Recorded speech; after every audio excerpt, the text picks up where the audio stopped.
गन्ने से अधिक उपज प्राप्त करने के लिए ये ज़रूरी है कि उसके अंदर कल्ले ज़्यादा हों, तभी उसके अंदर गन्ने ज़्यादा बनेंगे।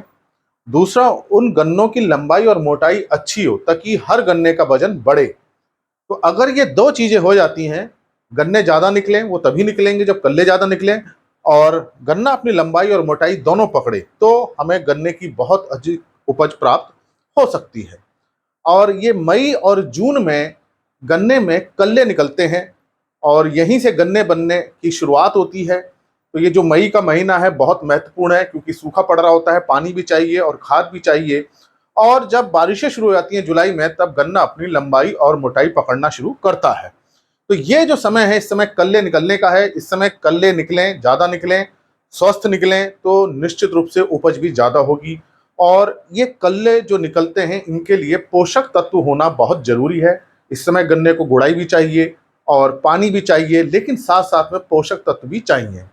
चाहे हम प्लांट क्रॉप ले रहे हों, जिसे हम नौलख गन्ना कहते हैं, या पैडी रैटून ले रहे हों, ये समय बहुत महत्वपूर्ण होता है गर्मियों का, मई और जून का, जिस समय कल्ले निकल रहे हों।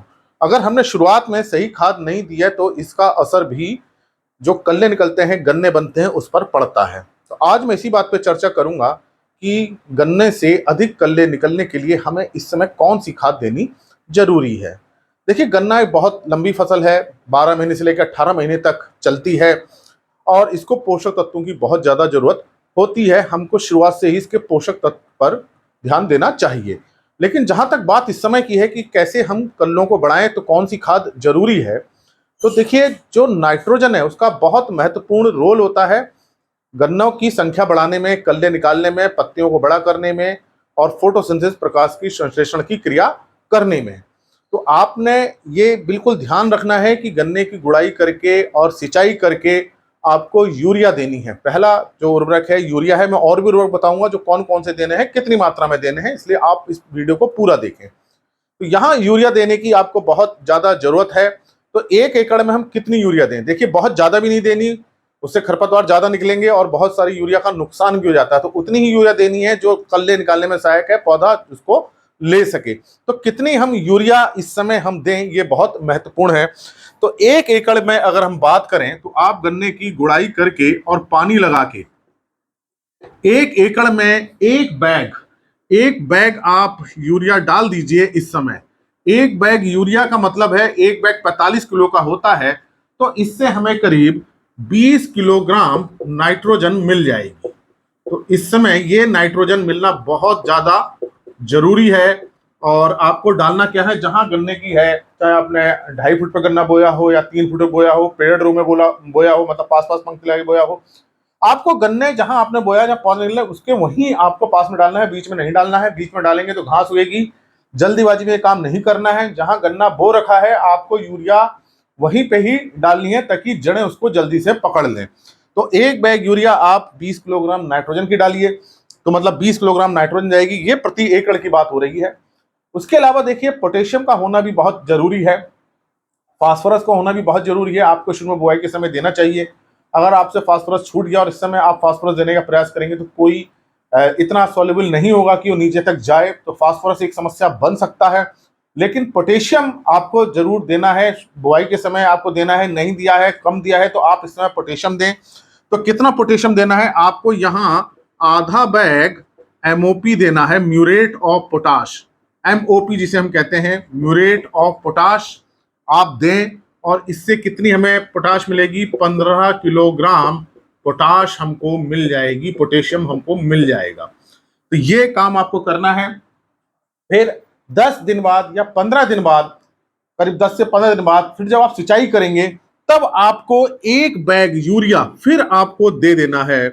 अगर आप देख रहे हैं कल्ले कम निकल रहे हैं, तब ये देना है। अगर पहले दे चुके हैं तो आपको नहीं देना है। ये दूसरा बैग यूरिया आपको जो सिंचाई करने के बाद देना है। लेकिन अगर आपके कल्ले अच्छे निकल चुके हैं, अच्छी ग्रोथ हो रही है, तब आपको इसके देने की जरूरत नहीं है। और ये तभी आपको देना है कल्ले अच्छे ना हो पा रहे हो, पौधा ग्रोथ नहीं पकड़ पा रहा है, तब 10 से 15 दिन बाद ये 1 बैग यूरिया आप दे दें।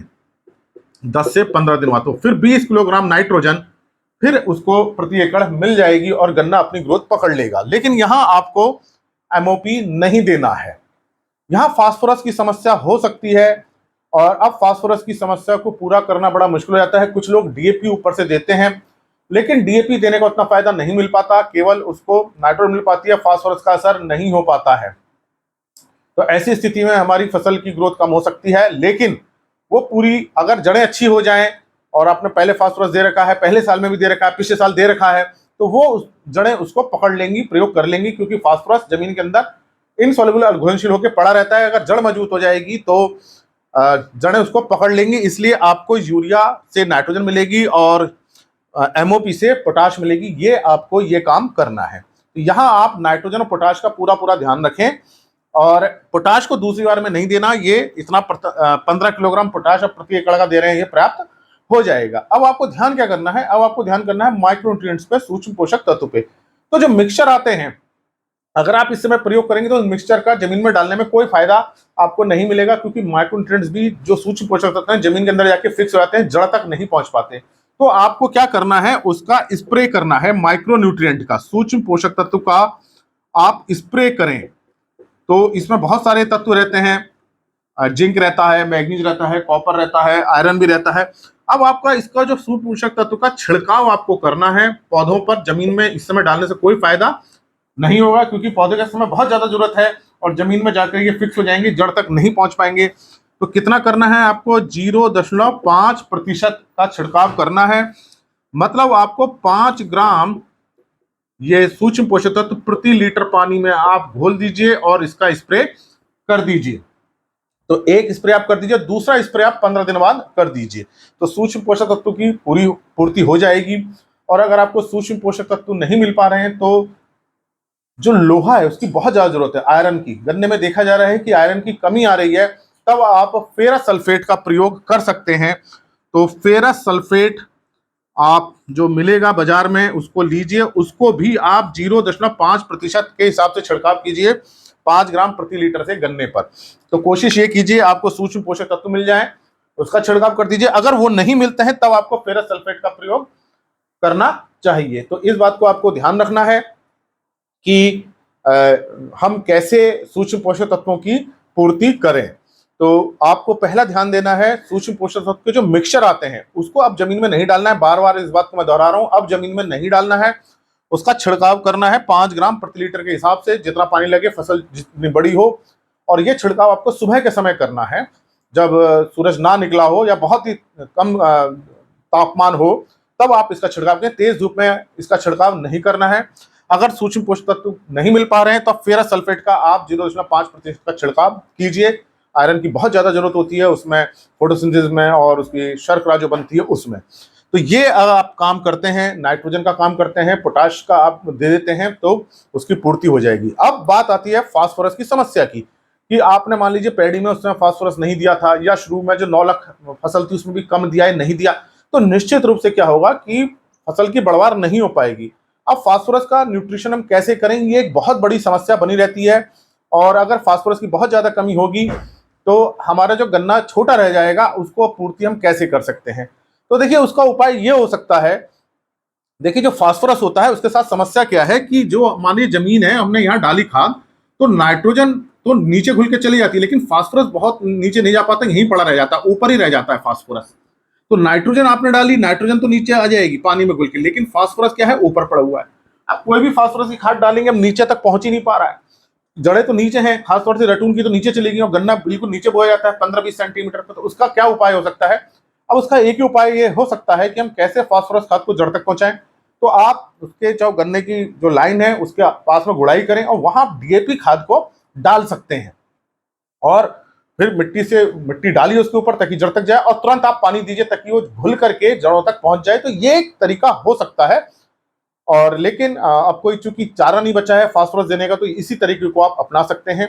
डीएपी खाद को इसलिए मैं कह रहा हूं क्योंकि वो ज्यादा घुलनशील होती है एसएसपी से, तो इससे आपको नाइट्रोजन भी मिल जाएगी और फास्फोरस भी मिल जाएगी। अब डीएपी कितना दें, तो आप 1 बैग डीएपी का प्रयोग कर सकते हैं, तो उससे जो है फास्फोरस लगभग पूरा होने की संभावना है। मैं संभावना इसलिए कह रहा हूं क्योंकि फास्फोरस ऐसा तत्व है जो जमीन के अंदर बड़ा थोड़ा सा ही चलता है, उसको बुआई के समय ही देना चाहिए। अब फास्फोरस की कमी पूरी करने का यही हो सकता है कि आप गुड़ाई करें और उसके पास में डीएपी डालें, ढकें मिट्टी से, फिर पानी डालें ताकि वो बिल्कुल नीचे रहे, ऊपर ना आए। तो ये मैंने आपको बताया कि हम कैसे गन्ने के अच्छे कल्ले ले सकते हैं, गन्ने की बढ़वार ले सकते हैं। इस समय आपको यही काम करना है मई जून में, उसमें सूक्ष्म पोषक तत्वों की कमी ना होने दें, तो गन्ना से जो कल्ला निकलेगा अच्छा निकलेगा, बड़ा आकार लेगा और गन्ने की उपज भी आपको ज़्यादा मिलेगी। मैं डॉक्टर अमित भटनागर, पंतनगर विश्वविद्यालय में प्रोफेसर के पद पर कार्यरत हूँ और मेरा यही प्रयास है किसानों तक सही जानकारी पहुंचे। इसके लिए आप कृषि किसान प्लेलिस्ट देखिए और अगर चैनल सब्सक्राइब नहीं किया है तो सब्सक्राइब कीजिए। धन्यवाद।